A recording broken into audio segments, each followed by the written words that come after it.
Hey, what's going on, guys? Welcome to my YouTube channel, The Jack of All Trades.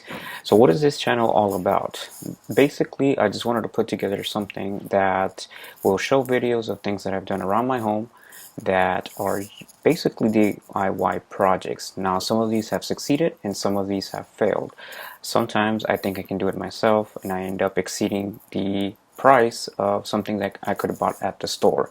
So although I might not call it a failure altogether, when I realized that I could have just walked over to the store and bought it, it kind of just makes me think. Sometimes I just like the satisfaction of seeing something and saying, hey, I did it myself, even if it cost a little bit more than buying it at the store. So every week I hope to post some videos, that will just show you things around my home, anything from shelving, electrical, plumbing, swimming pools, ponds. I mean, you know it. Uh, Please feel free to leave some comments below. Tell me what you'd like to see, and maybe we can put something together. These videos are not meant to be completely educational in the way that I will be telling you how to do things.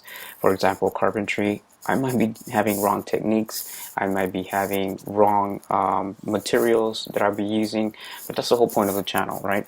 I want to teach you, or I want to show you rather, what I'm doing, and you can tweak it from there. Do things better, or just get ideas and run with them yourselves. Okay, so stay tuned, guys. Hit the subscribe button, and I'll be posting my first video soon. Thanks.